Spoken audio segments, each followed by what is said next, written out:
Friends, welcome to my channel ప్రభా vlogs. రవ్వ లడ్డు అందరు ఇష్టంగా తింటారండి. చెయ్యడం కూడా చాలా ఈజీ. 10 నిమిషాల్లో చకచకా చేసి పెట్టేయచ్చు.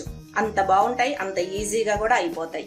ఇంకెందుకు ఆలస్యం, వెంటనే ఇంట్లో వాళ్ళకి చేసి పెట్టేసేయండి. ఎలా చేయాలో, ఏమేమి ఇంగ్రీడియంట్స్ వేయాలో చూసేద్దాం. మరి మా ఛానల్ ని సబ్స్క్రైబ్ చేసుకుని వాళ్ళైతే సబ్స్క్రైబ్ చేసుకోండి ఫ్రెండ్స్. బొంబాయి రవ్వ 1/2 కిలో, పచ్చి కొబ్బరి తురుము 1 టెంకాయ, ఇది అంటే 2 చిప్పలు, చక్కెర 300 గ్రాములు. 1/2 కిలో రవ్వకి 1/2 కిలో చక్కెర వేసుకోవచ్చు, స్వీట్ ఎక్కువ ఇష్టపడే వాళ్ళు. కానీ నేను తక్కువ వాడుతున్నాను, 300 గ్రాములు వేస్తున్నాను. పాలు 1 కప్పు తీసుకున్నాను. ఇవి ఎక్కువ పట్టచ్చు, తక్కువ పట్టచ్చు. కలిపేటప్పుడు చూసుకుంటూ కలుపుకొని రవ్వ లడ్డు చేసుకోవాలి. నెయ్యి కొంచెం ఎక్కువగా ఉంటేనే బాగుంటుంది. యాలకులు 7-8 యాలకులు దంచి పౌడర్ చేశాను. దంచితే టేస్ట్ వస్తుంది, ఆ పలుకు తగిలి. మిక్సీకి వేస్తే అంత అనిపించదు. జీడిపప్పు ఆప్షనల్ అన్నమాట, నేను 50 గ్రాములు వేస్తున్నాను. ఇవి ఎక్కువైనా వేసుకోండి, తక్కువైనా వేసుకోండి. ఇప్పుడు ఎలా చేయాలో చూద్దాం. ప్యాన్ వేడి చేసుకొని కొంచెం నెయ్యి వేసుకోవాలి. ఈ నెయ్యిలో రవ్వ వేసేయాలి. ఈ రవ్వ మాడకుండా దోరగా వేయించుకోవాలి, అప్పుడే టేస్టీగా ఉంటుంది. బొంబాయి రవ్వ ఇలా ఎర్రగా వేగితే చాలు, ఎక్కువ వేయించక్కర్లేదు. ఈ కలర్ వస్తే సరిపోతుంది.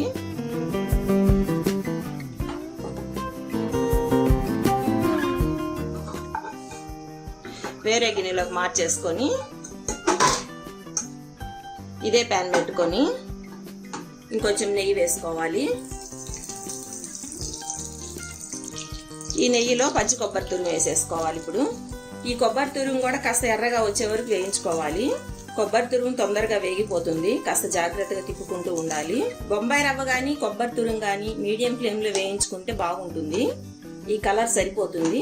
ఇప్పుడు ఇది కూడా దించేసుకుందాం.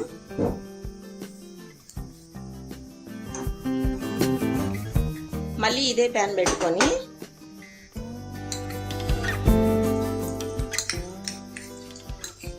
మిగిలిన నెయ్యిలో జీడిపప్పు వేయించేసుకోవాలి. జీడిపప్పు ఈ కలర్ లో వేయించుకుంటే చాలండి, ఇవి తొందరగా మాడిపోతాయి. జీడిపప్పు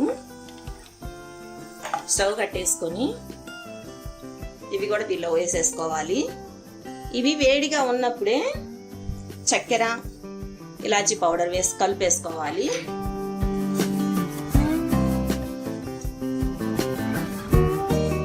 ఇష్టపడే వాళ్ళు ఎండి ద్రాక్ష కూడా వేసుకోవచ్చు, నేను వేయడం లేదు, కాస్త పులుపు వస్తుందని. ఇది 2-3 రోజుల వరకు బాగుంటుంది. ఆ తర్వాత అయితే కొంచెం టేస్ట్ మారిపోతుంది, స్మెల్ కూడా మారిపోతుంది. పాలు కలుపుతాం కాబట్టి. ఇలా వేడిగా ఉన్నప్పుడు కాచి చల్లార్చిన పాలు చూసుకుంటూ కలుపుకోవాలి. పాలు మాత్రం వేడిగా పోయకూడదు. ఆ వేడి పాలకి ఈ వేడి రవ్వకి ఉడికిపోయి రవ్వ లడ్డు టేస్ట్ మారిపోతుంది. ఇలా కలుపుకుంటూ వేసుకోవాలి. పాలు ఒక్కసారిగా వేస్తే మళ్ళీ జావ అయిపోతుంది. సరిపోతాయి. ఇది కాస్త గోరువెచ్చగా ఉన్నప్పుడే రవ్వ లడ్డు చేసేసుకోవాలి. ఇంకా లడ్డు చుట్టుకోవడమే. పాలు కప్పు కన్నా తక్కువే పట్టాయి, చెప్పా కదా ఇందాక, పాలు ఎక్కువగాని తక్కువగాని పడతాయని. ఇంక ఈ పాలు తీసి పక్కన పెట్టేసుకొని లడ్డు చుట్టేస్తున్నా. ఇలా రవ్వ లడ్డు చుట్టుకునేటప్పుడు జీడిపప్పు పైకి కనిపించేటట్టు చుట్టుకుంటే చూడడానికి చాలా బాగుంటుంది. పిల్లలు కూడా ఇంట్రెస్ట్ గా తింటారు కదా అలా కనిపిస్తూ ఉంటే.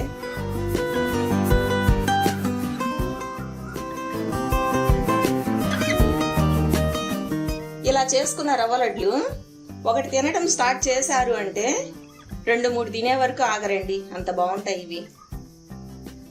చాలా సింపుల్ గా అయిపోయాయి కదా రవ్వ లడ్డు తయారీ. మీరు ట్రై చేసి ఎలా వచ్చిందో మాకు కామెంట్ చేయండి. ఇవి పిల్లలు బాగా ఇష్టంగా తింటారు.